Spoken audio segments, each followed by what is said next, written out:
Hey guys, Hobie Hill.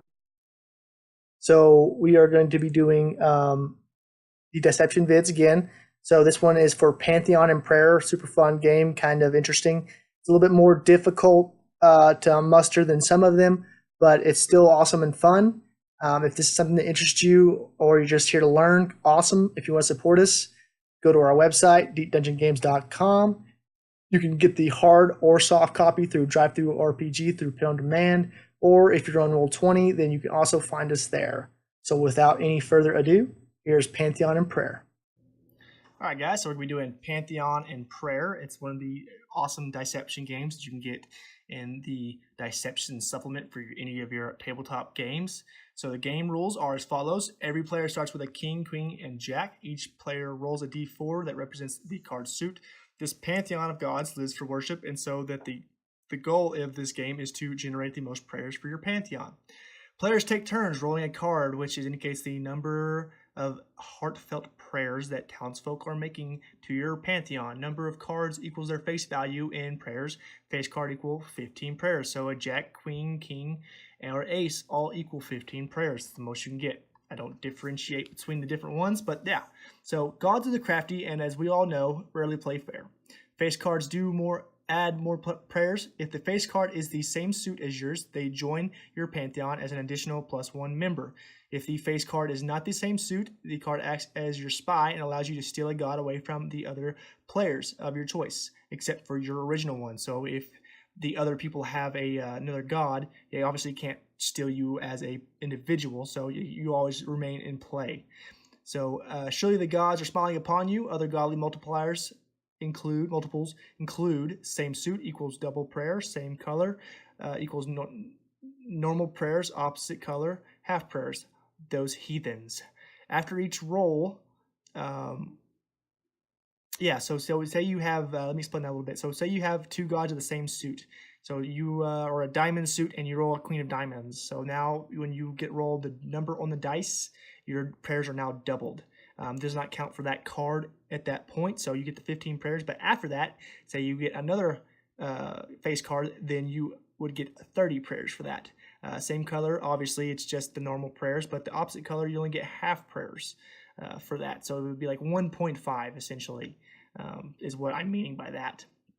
After each roll, the player adds +1 prayer for every member of their Pantheon. These games last for 7 rounds, as the 7 is the most holy number. The Pantheon with the highest amount of prayers is clearly the most beloved, as that player wins. Okay, so to explain, you need to understand that there are dice deck card rules, right?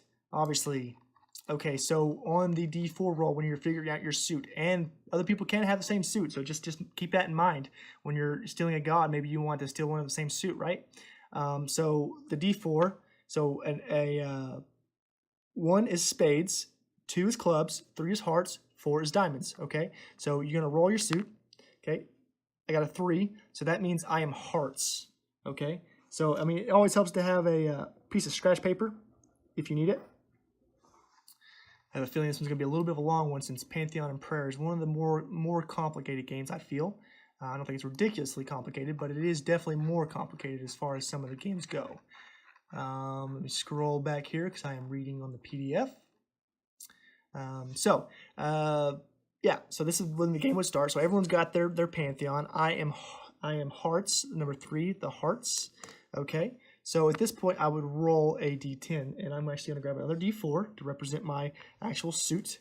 Okay, so, I mean, you could totally just write this down if you were hearts or whatever. That's fine. You can, so that way you don't have to use that, or you can reuse that dice. So I would get a 5 and a 1. So that's going to be a spade, a 5 of spades. Okay. Okay, I'll roll again. A 1 of hearts. So that would be, so this is a face card, right? So this is where I'm going to be getting the different god, right?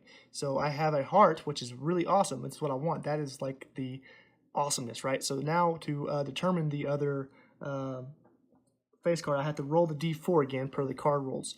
A 1 is an ace, a 2 is a jack, a 3 is a queen, and a 4 is a king. So I got a 2, so I have a jack. So I have a jack of hearts. So that's my +1 of my gods. Okay, I'm gonna roll this guy again. Oh, I got another one. So I got another god, And let me roll this guy. So I got a 1. So this guy would be a spade. So I still have another +1, and I have a spade. So I need to roll the d4 again to determine so it's a king of spades. Okay, and then I'm going to roll this again. And this time I got, well, it's kind of cocked. I'll just do the 6. I got the 6, and that's going to be a 6 of hearts. I'm just jotting this down on my notes here. So my next card will be a spade, and it will be a 4 of spades. So I have 5 cards right now drawn. And again, this is like going around the table, so please take that in mind. So I have another heart. So 3 of hearts. So I have 1 more. So that's going to be a, gosh darn, that would be a club, I think, right? Is that what I said? Let me roll back up here to the card dice rules real quick. 2 is clubs, yes. So scrolling right back down real quick. Okay, so I have a club and a 2 of clubs. Okay, so this game is a little bit more complicated, like I said. And so I have a 5 of spades, so that's 5. Then I have a jack, which would be 15. And then I have a king of spades, but I already had a jack of hearts. Okay, so because the king is one of the black colored suits, it means that I only get half the amount of points that I would get from a normal card. Or sorry, 1.5 times the prayers. And so at this point, I have my jack of hearts, which gives me double. So I have another face, which gives me 2 and 1.5. So that's 3.5 multiple after this point here. So this is 2.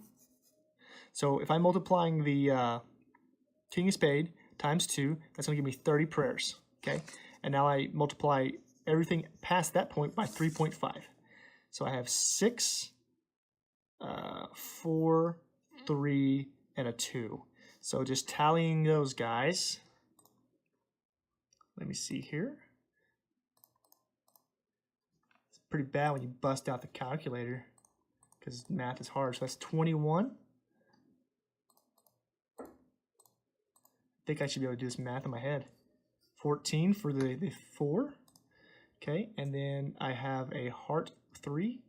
3 times 3.5, that should be 10.5. And I would round up if I were you.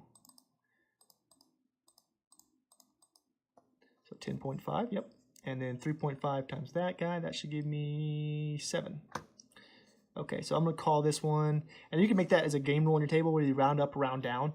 I'm going to round up for this sake. So my total amount of prayers for this sum is going to be 6, 10, 1, 8. So 8 here. Oh, did I mess that up? Oh, I didn't add my 5 here. I'm sorry, guys. So let's go with that. So that's 20, 50. Yeah, so 20, 50. Why is math hard right now? 71.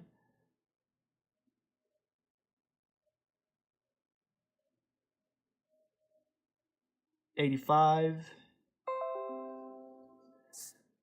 Plus 7 is going to be 92, plus 11 is going to be 103 total prayers. So, I mean, you can kind of see this a little bit. Sorry about the ding. I do apologize. So I just kind of did the tally real quick. And this is where I got my jack of hearts here. Okay, so that's where my multiplier of 2 came in right here.